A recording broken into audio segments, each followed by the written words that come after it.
You're listening to the Hour of the Time. I'm William Cooper. And I'm Carolyn Nelson. And that last hour is going to be a hard one to follow, folks. Say, did you hear the one about Hillary? She wanted this dude killed, so she hired these 3 Israelis who dressed up like Elizabeth Taylor, Richard Burton, and Michael Jackson, and the Secret Service just waved them right on in the gate into the White House. Never mind that the Secret Service don't guard the gate. It's the White House police. Of course, nobody escorted them into the White House. They didn't have any security passes. Nobody checked their credentials. No, just waved them right on in. And these 3 Israelis, all decked out in all this makeup and stuff, looking like Tammy Faye Baker, just walked right in and shot this dude named Foster, and he just dropped dead right there on the ground floor of the White House, and nobody heard anything. Nobody knew nothing. This happened early in the morning, and then not till 1 o'clock they found this guy sitting at his desk dead. Yep. And Clinton, he just had a fit, you know. He just flew right off the handle and had the Secret Service ordered them to take this dude out, this dead body, ferried him out to this park, this strange park that nobody knows about, you see, and propped him up there until somebody found him. And he had a trigger print on his thumb that just wouldn't go away.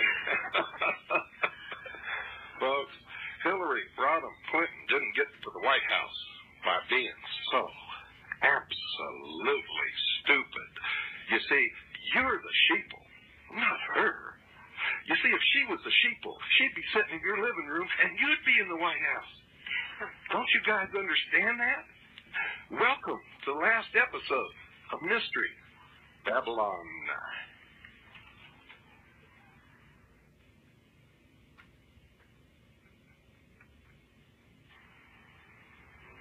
Nazi Germany, a state in which children have become a national obsession.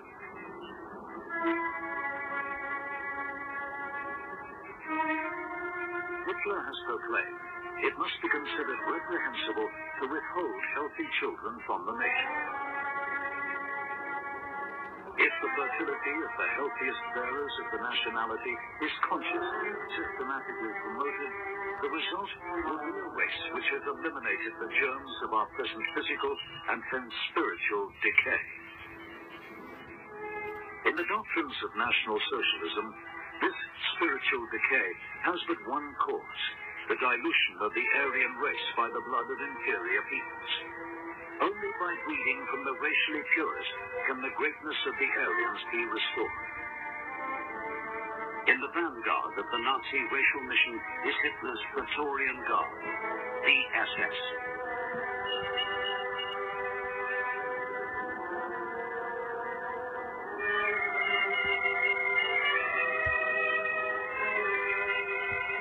Before he can enter the SS elite, the candidate must have his German ancestry proved back to the year 1750. Before marriage, the prospective bride of an SS man is subject to rigorous racial investigation. From the offspring of Hitler's Guard, many generations in the future is intended to come the racially purest of German stock, a superior breed of human, born to rule.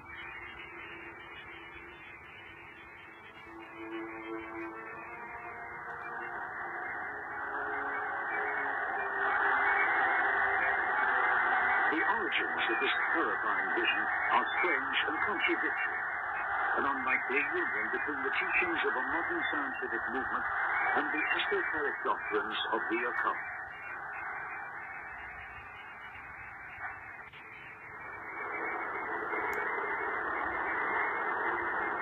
the late 1920s, the German scientific and medical world had wholeheartedly embraced a new movement, the science of eugenics.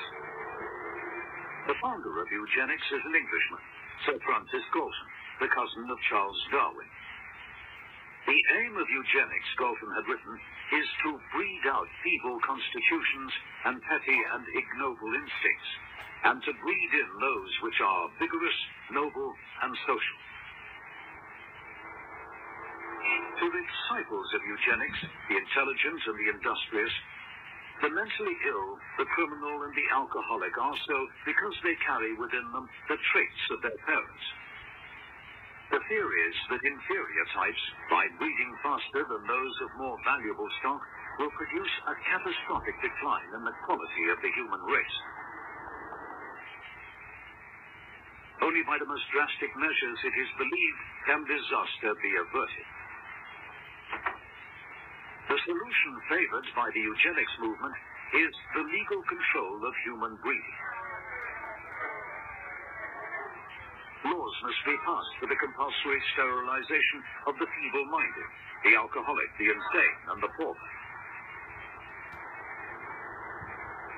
At the same time, valuable members of society are to be encouraged to have the largest possible number of children.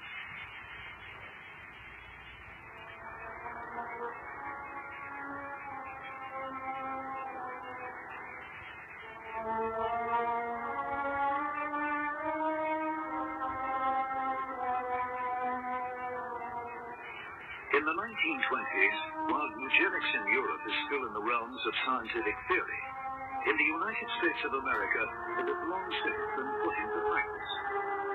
The state of North Dakota had banned marriage for alcoholics, the insane, and those suffering from tuberculosis, as early as the turn of the century. In 1907, the state of Indiana had passed the world's first law allowing sterilization of the mentally ill and criminally insane. By 1930, 28 American states have passed similar laws, and 15,000 people in mental hospitals and prisons have been compulsorily sterilized. By 1939, the figure will have reached 30,000.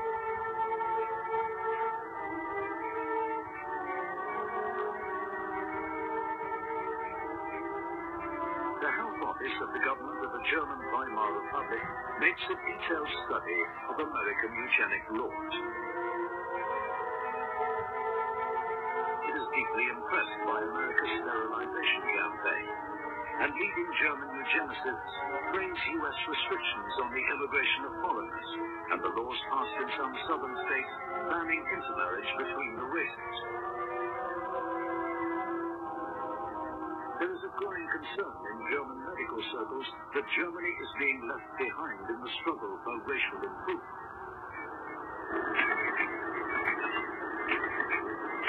By 1927, eugenics, now with the new name racial hygiene, is rapidly gaining respectability in Germany. More and more university medical faculties offer courses in the subject. An institute specializing in racial hygiene is founded by the German Health Office. The task of the Kaiser Wilhelm Institute is to study means of halting what an influential report had called the physical and mental degeneration of the German people. Racial hygiene has also become a central pillar in the strange ideology of a rising political party.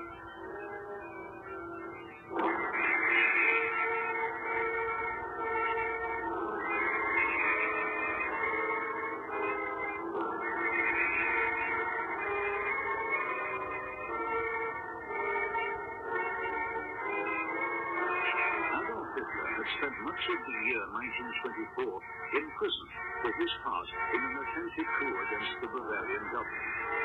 While in prison, he'd read a recently published and widely praised textbook on human heredity and racial hygiene. He'd also written his political testament, Mein Kampf. In Mein Kampf, Hitler's commitment to the doctrines of racial hygiene is made clear. The state, he writes, must set race at the center of all life. It must see to it that there is only one distress: to bring children into the world despite one's own sickness and deficiencies.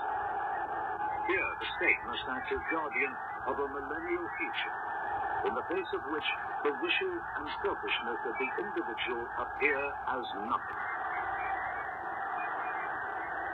To Hitler, the millennial future which the state must defend is the coming triumph of Aryan man.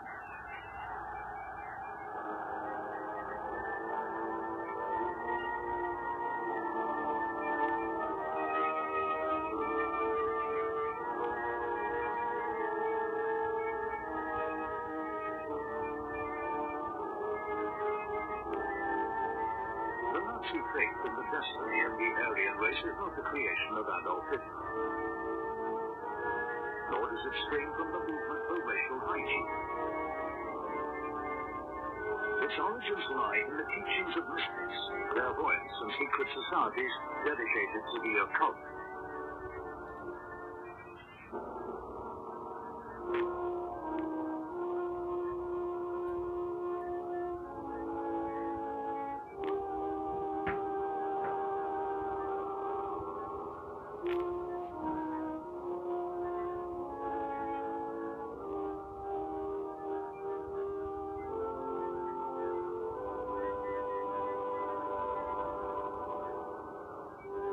In the violent aftermath of the First World War, an increasing fascination with the mystical and the esoteric had swept the German aristocratic and educated classes. So widespread is the influence of mystical doctrines that even one of Germany's most powerful generals believes that national salvation lies in reviving the worship of the Norse god Wotan. General Erich Ludendorff, hero of the Great War and former chief of the German General Staff, freely admits that he believes he is in psychic communion with the Nordic race soul. In 1923, Ludendorff had led an abortive coup in Bavaria. His ally was the little-known political agitator Adolf Hitler.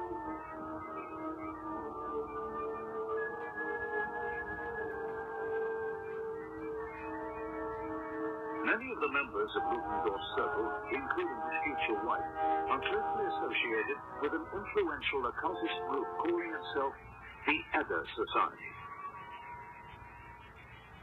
The Edda Society is founded in December 1925 by Rudolf John Gorsleben. Some years earlier, Gorsleben had been active in extreme nationalist politics.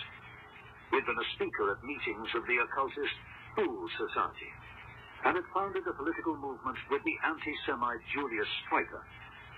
Streicher would later become a key figure in the infant Nazi Party.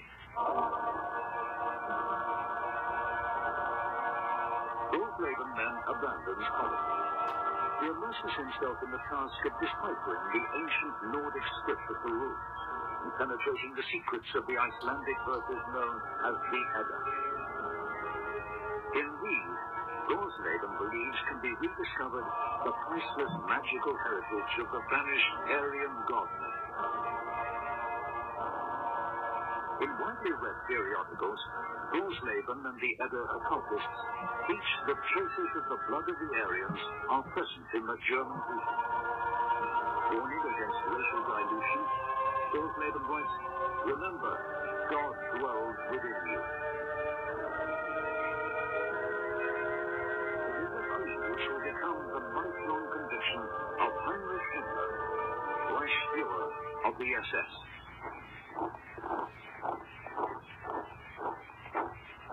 As a youth, Himmler had avidly consumed the writings of the German occultists.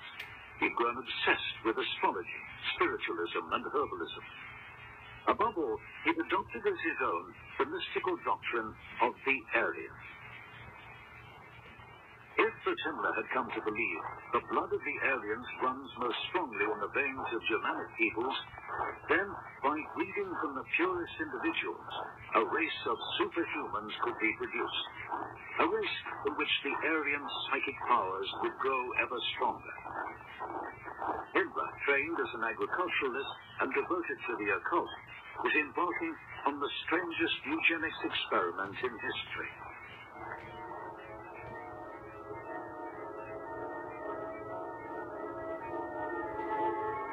1934, a year after the Nazi seizure of power in Germany, Himmler has firmly established the entry requirements for membership of his SS. The SS Race and Resettlement Bureau investigates the racial ancestry of every applicant. Candidates for membership of Himmler's elite must also submit to a rigorous physical examination. Only those of strongly Nordic appearance, who are free from bodily defects and of good proportion and stature, are accepted. Then begins a year-long process of transformation. Central to the SS man's training is immersion in the cult of the Aryan and the ideology of National Socialism. He must also master the extraordinary set of doctrines enshrined in the SS Catechism. It is a catechism in which God is the race.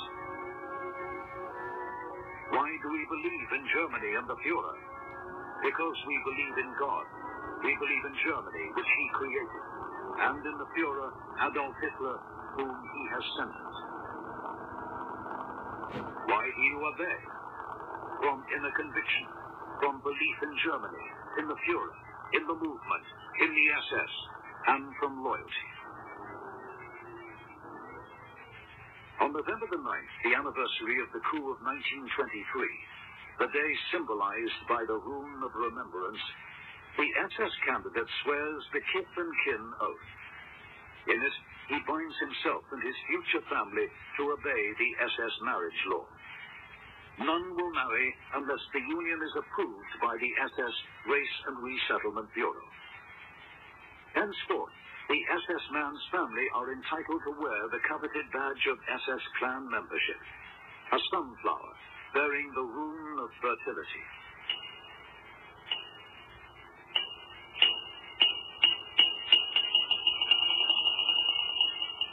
The strict racial qualifications for SS marriages are widely praised by the scientists and medical men of Germany's racial hygiene movement.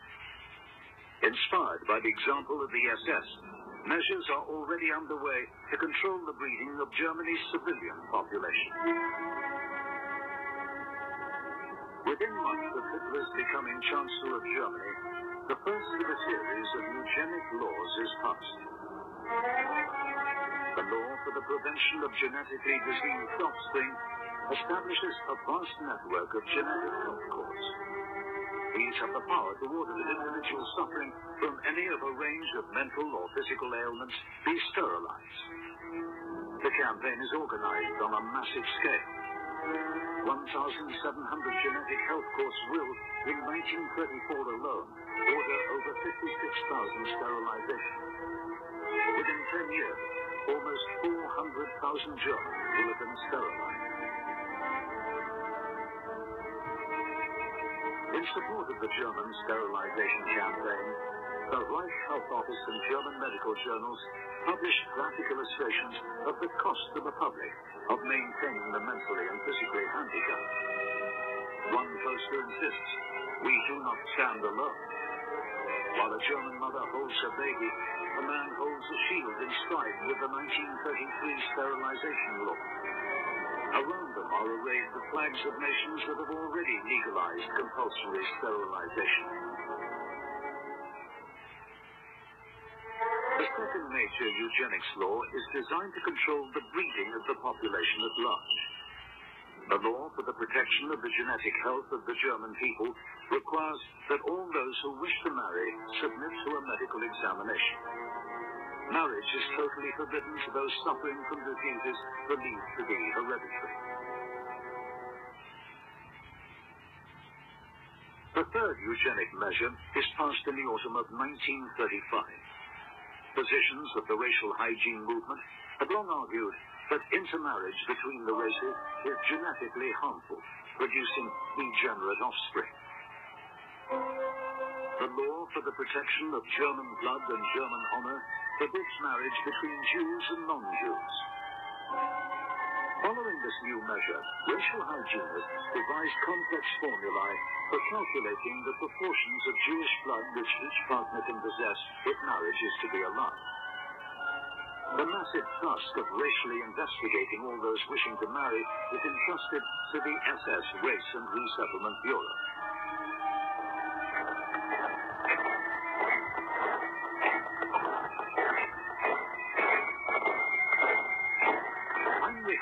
Vision of the SS has from the beginning extended far beyond his eugenic project to breed a race of pure-blooded Aryans. His intention was to create a military religious order, an order steeped in Aryan mysticism.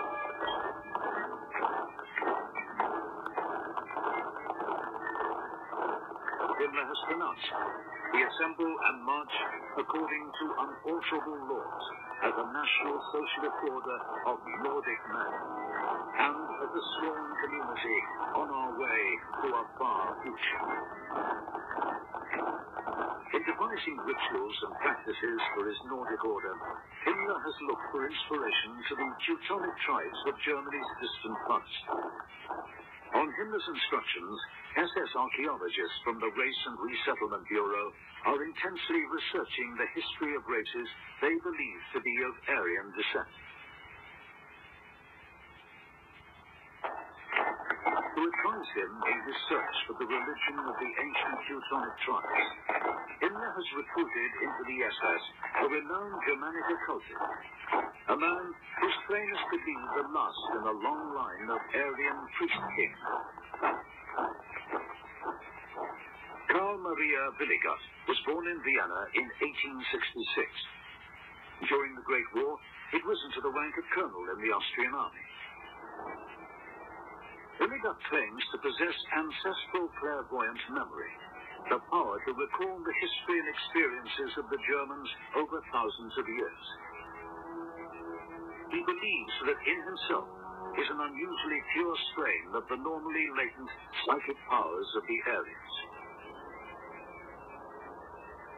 Willigott's clairvoyant visions have told him that German blood, culture, and history are far more ancient than historians and scientists can know. According to Willigott, the history of the Aryans had begun in 228,000 BC. An era in which there were 3 suns in the sky, and the world was populated by giants and other fantastic creatures.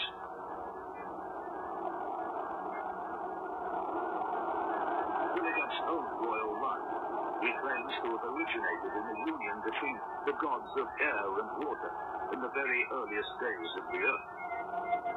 Willigott claims that amongst his ancestors are many of the greatest of Germanic heroes.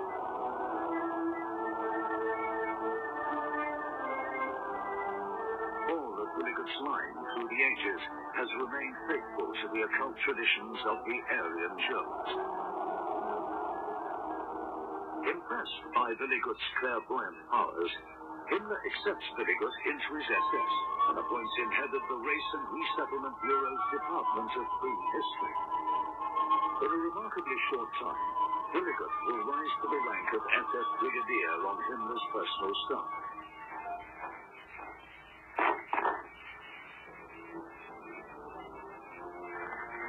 By 1934, Himmler's SS is becoming one of the most powerful organizations in the Reich. Germany's state police forces are, one by one, falling under Himmler's control. The SS is responsible for all intelligence and security duties in the Nazi Party. The SS Race and Resettlement Bureau is dramatically expanding as it polices the national eugenic program. The SS is rapidly becoming as big within the Nazi state. Now, Heinrich Himmler, with the help of Karl Willigott, plans the strangest of all his creations, an SS spiritual center, an order castle for his Germanic brotherhood.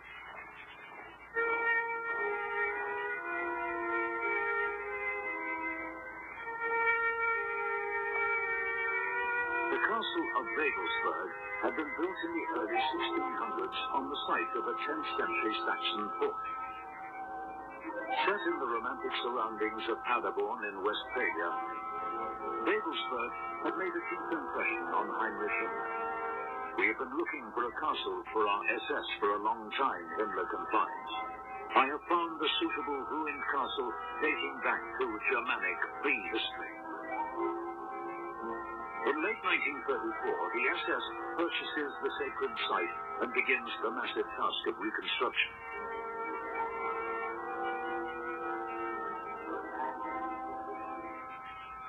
Karl Willigert had accompanied Himmler on his earliest visits to the castle. His researches had revealed an ancient prophecy. Here in writing, reports Willigert, is the prophecy concerning the great determining battle of which we spoke. Willigert has unearthed the Westphalian legend in which Babelsberg is destined to become a magical German stronghold in a future conflict between Europe and Asia. The prophecy coincides exactly with Himmler's belief that the SS is to be the bastion of Europe against a massive onslaught from Asia. Already, Himmler's order is preparing for the millennial conflict to come. The SS is to become the most formidable military force in Europe.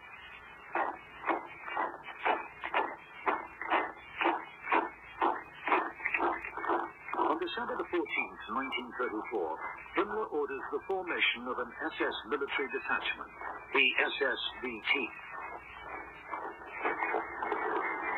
Almost from the outset, the military training of the SSVT is revolutionary. The emphasis is less on the barracks square drill favored by the regular army than on the creation of a new breed of military aptitude. In the words of an SSVT commander, training is designed to produce a supple and adaptable type of soldier, athletic in bearing, capable of more than ordinary endurance.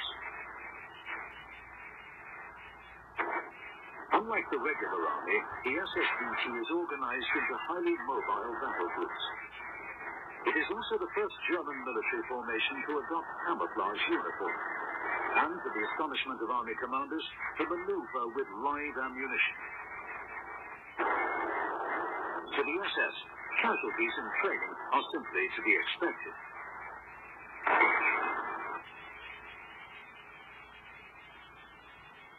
While the SSVT is to become an elite force in the service of the Führer and the Aryan mission, another arm of the SS is already at war.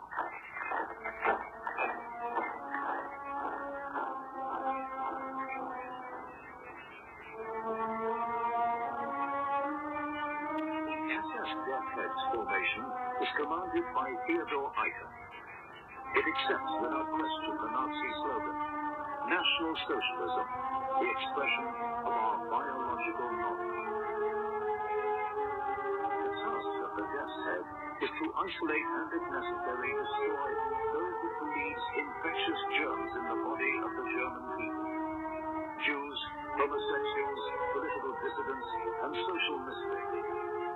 The means of quarantine is the concentration camp.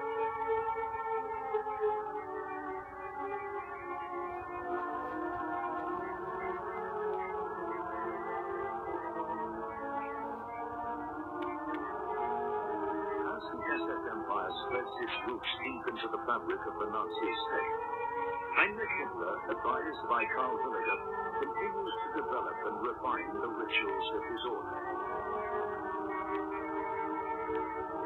The officer club, envisaged by Himmler as the priests and high priests of the SS, are to be distinguished by the award of special symbols of their place in the hierarchy.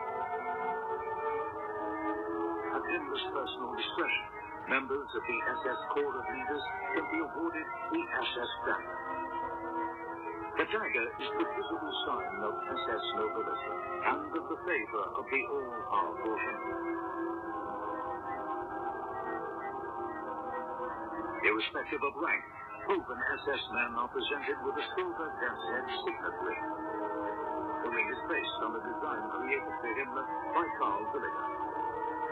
Its symbols are of deep mystical significance. The Stieg-Ruf, emblem of victory. The Hagau-Ruf, the rune of hail, destruction, and enclosure. Included is the personal rune group of the Villigut ancestral tradition, and the swastika, symbol of the destiny of Aryan man.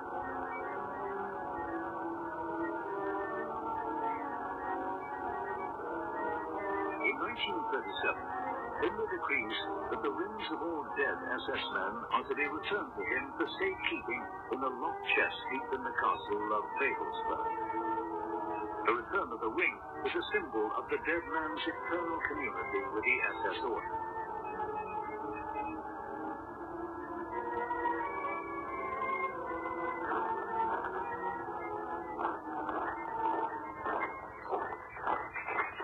The transformation of Himmler's SS castle is by now gaining momentum. Under the architect Hermann Bartels, the west and south wings have been fully renovated. The moat and gardens have been restored, and a bridge built leading to the imposing main gates. Hey, did you hear the one about this guy in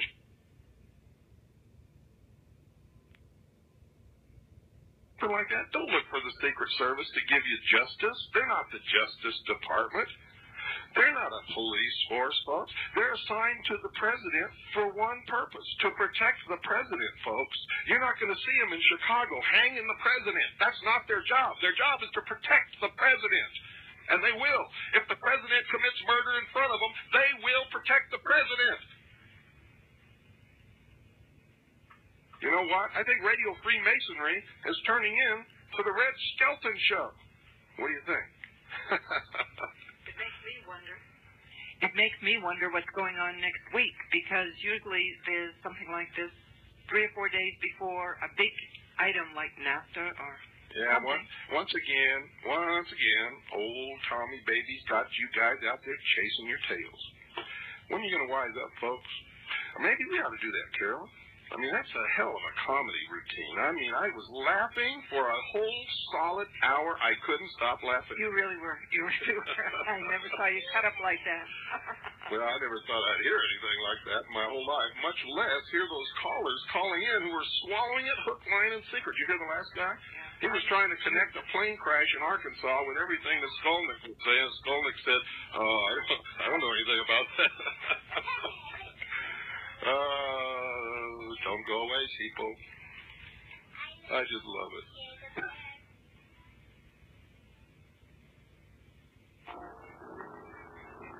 By 1938, the East Wing, too, has been completely renovated. True to the deeply secretive nature of the SS, Himmler has banned all but the most trustworthy from visiting Babelsberg. Bartels has virtually excluded local companies and labor from the project. Instead, contingents of the Pioneer Corps have been drafted to the region from all over Germany. In the renovation of the castle interior, Himmler spares no expense. Paneling and furnishings, doors and balustrades are all of solid oak. An elaborately carved spiral staircase is built in workshops on the site. Everywhere, there is the finest of decorative wrought ironwork.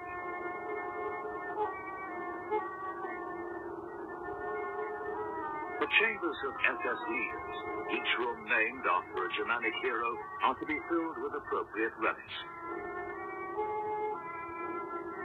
Arms and armor are collected from all over Germany. Himmler has pronounced, "May the spirit of the most distant past be the future in this castle."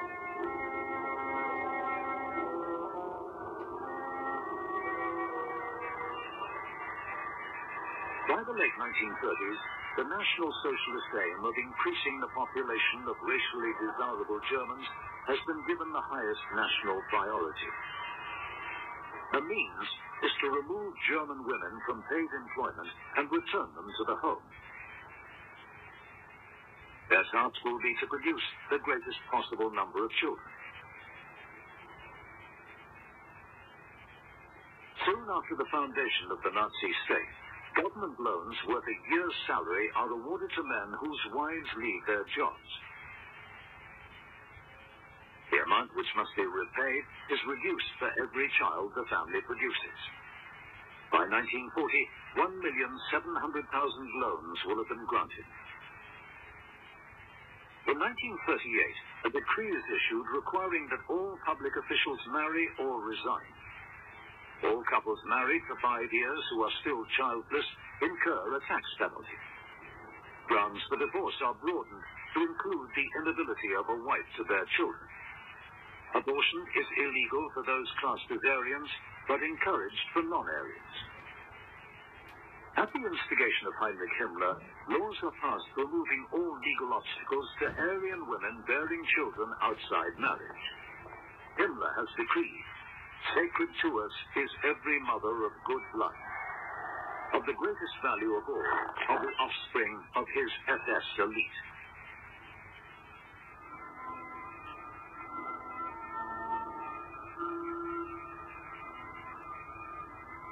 In December 1935, Himmler had founded the project which would remain his obsession for almost 10 years. He called it the Lebensborn, the spring of life. It is a chain of maternity homes and breeding centers for his SS racial elite. In Himmler's words, a nursery garden for pure Germanic blood. In Germany, there will be 10 such homes, each veiled in secrecy and under heavy SS guard.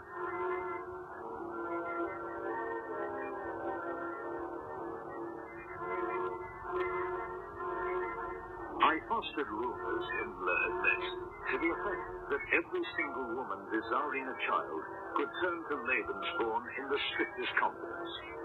We only recommend genuinely valuable men as procreation helpers.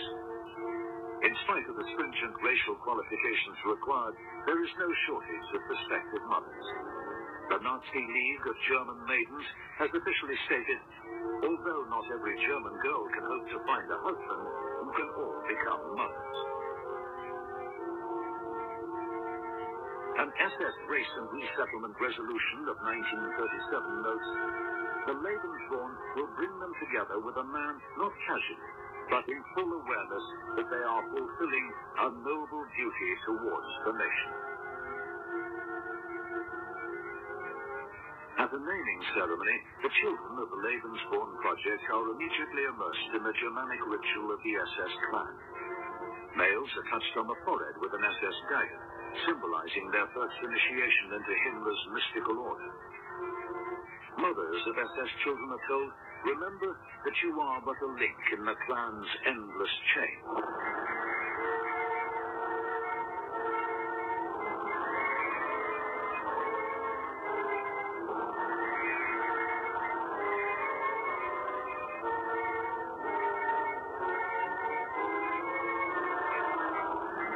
For years, Himmler has pondered the question of how his SS order is to be governed.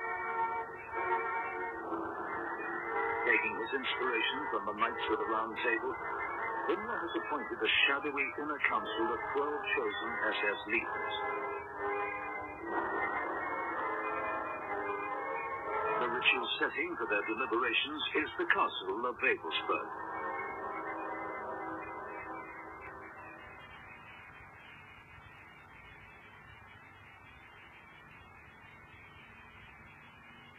In the massive north tower of the castle is an inner sanctum, a vast circular hall, its walls 12 feet thick. Around the chamber stand 12 columns. On the floor is a mosaic of swastikas, forming a sunwheel of 12 radiating spokes. In this strange chamber, Himmler and his chosen 12 commune with the Aryan race soul and the spirits of the Germanic ancestors.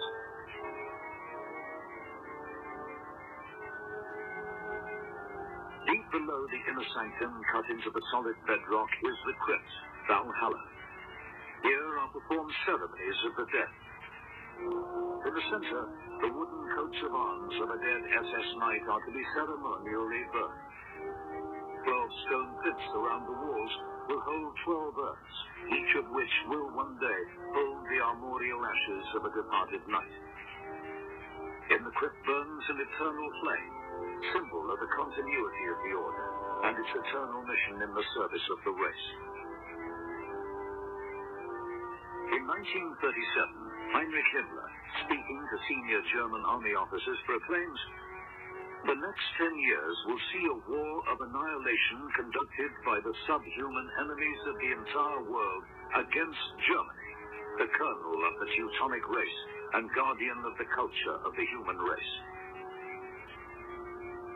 It will mean," warns Himmler, "the existence or non-existence of that white race of which we are the leading nation."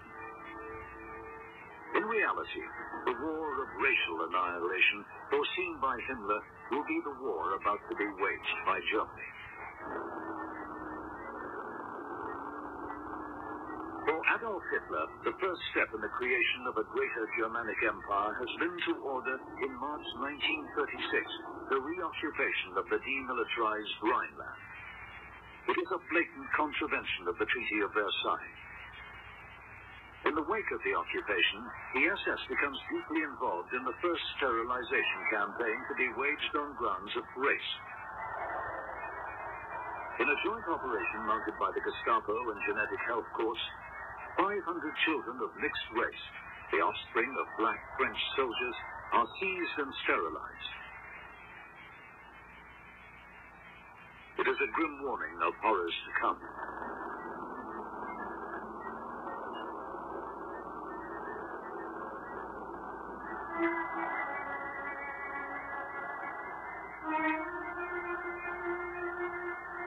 By now, the racial doctrines of National Socialism have found ardent support far beyond the frontiers of the German Reich. In the United States of America, the German-American Bund, led by Fritz Kuhn, is secretly supported by the German Foreign Office.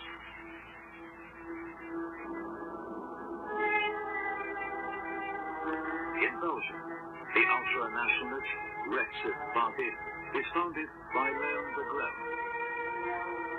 In Britain, Oswald Mosley and the British fascists ardently support Hitler's New Germany.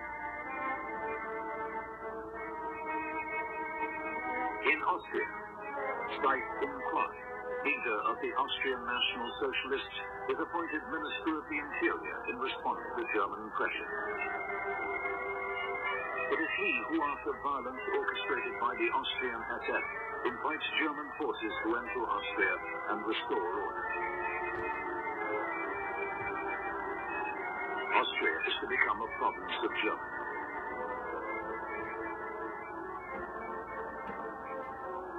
In the wake of the occupation, SS troops of the Gestapo and SD security service arrest 76,000 Austrians and commit them to concentration camps.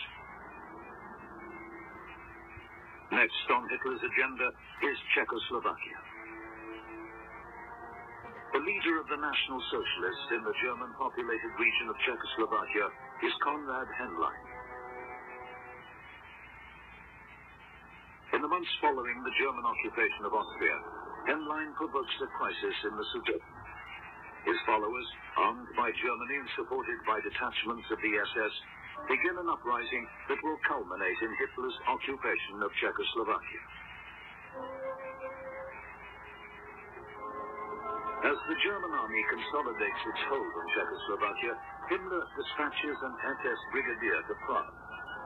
His mission is to organize the deportation of 6 million Czechs and the resettlement of Czech agricultural lands by racial Germans.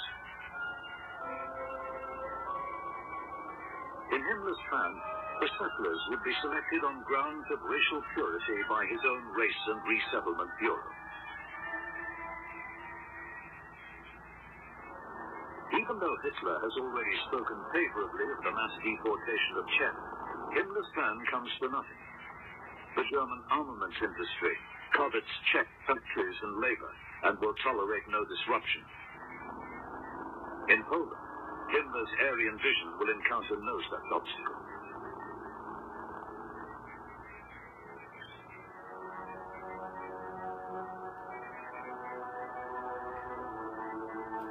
In Mein Kampf, Hitler had written, "We begin where we left off 600 years ago. we put an end to the perpetual Germanic march to the south and west of Europe and turn our eyes towards the lands of the east.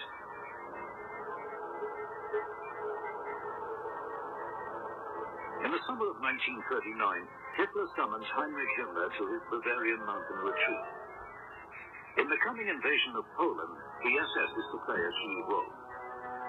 It is to ruthlessly eliminate from the Polish population all those who might carry the seeds of a future class of leaders.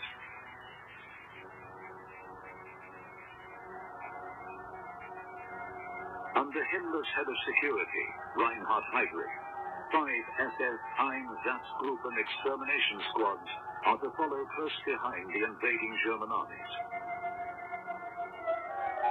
In Poland, Himmler will embark on the first stage of his long-cherished dream. The SS is to be the vanguard of a great Germanic migration.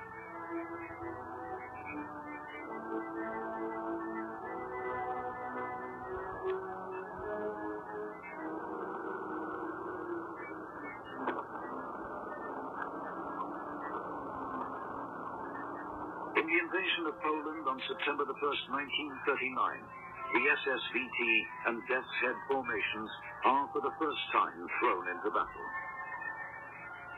In spite of a lack of experienced leaders, Himmler's hand-picked fighters proved fanatical in the attack, undeterred by heavy casualties.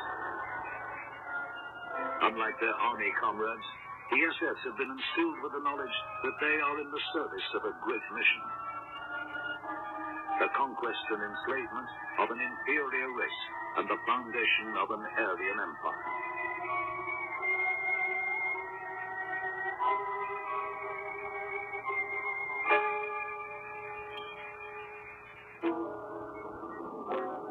While the SS military formations bask in the success of their Polish campaign, Reinhard Heydrich's Einsatzgruppen unleash a reign of terror.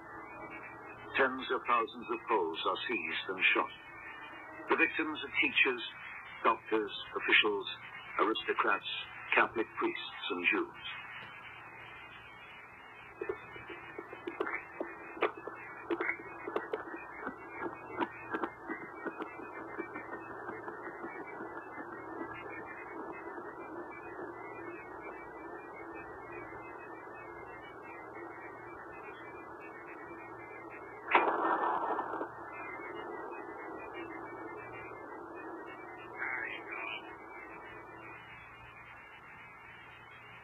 Hitler had ordered, whatever we find in the shape of an upper class in Poland is to be liquidated. To the horror of regular army commanders, the SS is reveling in its murderous task. By September the 27th, less than a month after the invasion, Heydrich estimates of the Polish upper classes in the occupied territories, only 3% is still present. For his services in the cause of racial conquest, Heinrich Himmler is rewarded by a grateful Führer. On September the 29th, Hitler informs him that he is to be appointed Reich's Commissioner for the strengthening of Germany. The resettlement of occupied territories is to be Himmler's exclusive province. The East is to belong to the SS.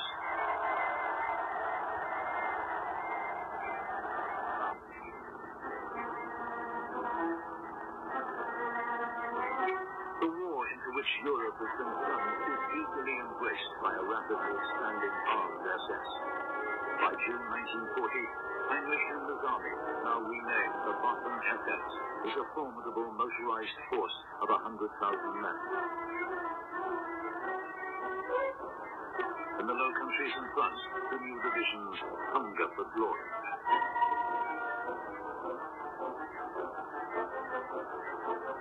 While the exploits of his military athletes win the grudging respect of the regular army, and in Hitler's words, pay the butcher's bill, Himmler's thoughts are elsewhere. To him, the war in Western Europe is merely a distraction. Only in the East can the destiny of the SS be truly fulfilled.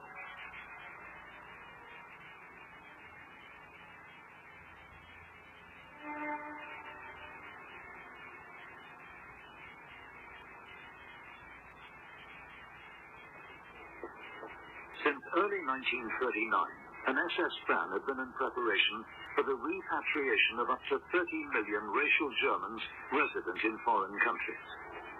An agreement had been struck with the Soviet Union and the Baltic states for the transfer of their German populations to the Reich. Their actual destination will be Poland. The SS Race and Resettlement Bureau carefully investigates the ancestry of the first wave of migrants, in all, almost 500,000 people. They are presented with Reich citizenship and dispatched to SS transit camps. Their fate, according to Himmler's blueprint for the East, is to become a new Germanic peasantry.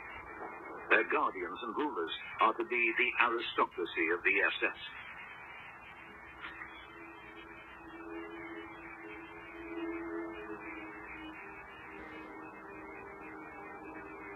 By mid-1941, 1 million Poles and Polish Jews had been driven from their homes and deported to the area of Poland known as the Government General. The Jewish people of the conquered territories had been forced into ghettos, through a weight of fate as yet unknown.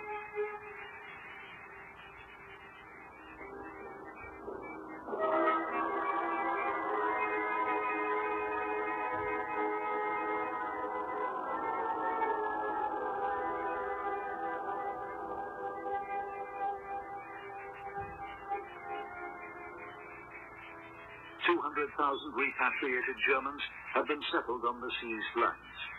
Yet, resettlement is only the first phase in Himmler's grand design. The second is the repossession of whatever Aryan blood can be found in the Polish population. On Himmler's orders, Poles are to be subject to a massive program of racial screening.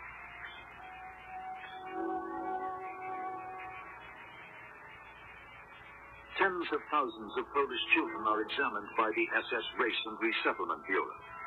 The shape of the face, eye and hair color, even X-rays of the skull are used by SS physicians to detect traces of Nordic blood. Of those rejected as racially undesirable, many are sterilized.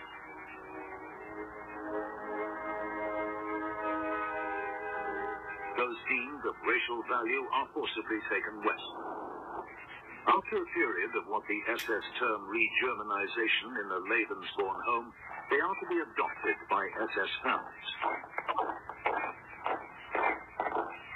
For Himmler, the seizure of children of Aryan stock is a long-term project. Of more pressing importance is the rapid expansion of the Waffen-SS.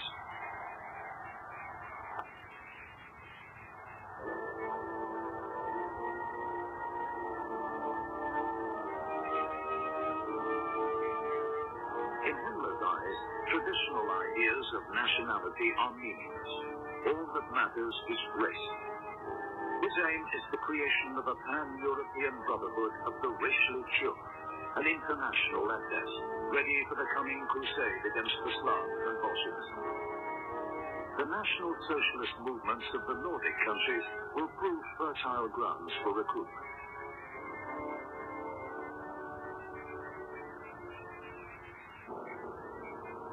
The Viking Division, composed of Norwegian, Danish, Dutch and Flemish, is the first of 13 SS divisions to be raised from Nordic or Germanic foreigners. All are formations entirely composed of volunteers. For the members of Himmler's foreign legions, in the racial vision of the SS lies the future of Europe.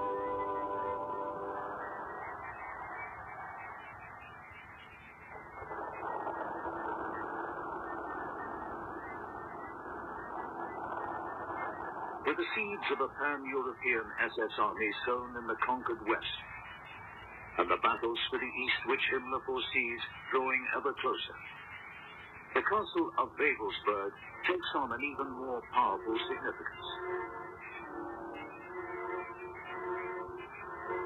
Wewelsburg, spiritual center of the SS order, is to become a city.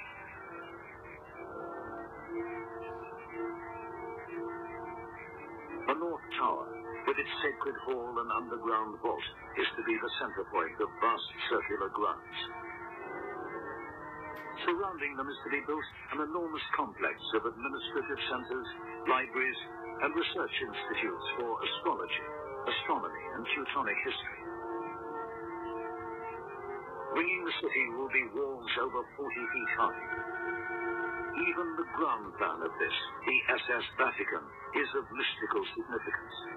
It represents the head of a sphere, its tip pointing to the north.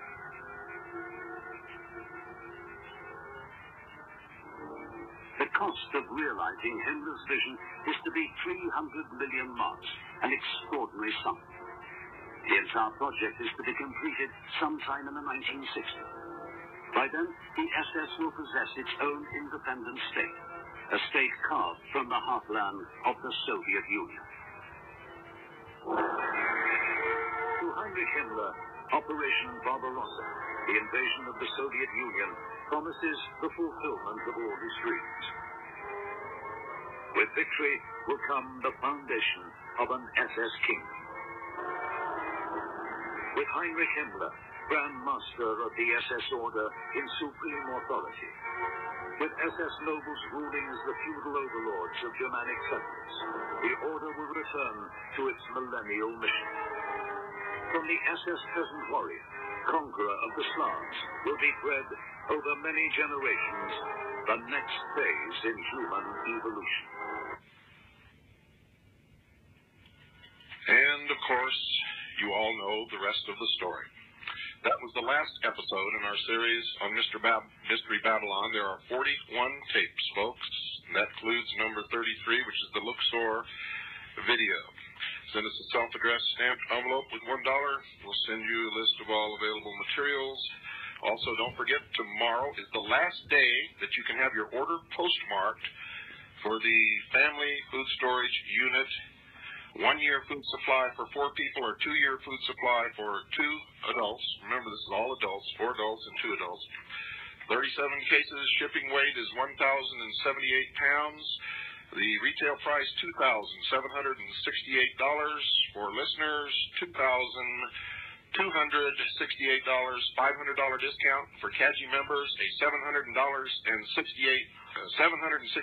discount. CAGI members get it for $2,000. If it's not postmarked by tomorrow, no matter when we receive it, it will be sent back to you. This offer expires tomorrow, folks. Shipping costs are payable COD when the food is delivered on everything that we're going to be offered on this food storage plan. Hey, did you guys hear the story about the 3 Israelis? Good night, folks. They were in uniform. And God bless you all.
The hour of the time may be contacted at HOTT, that's H-O-T-T, P.O. Box 940, Eagar, spelled E-A-G-A-R, in the state of Arizona, 85925.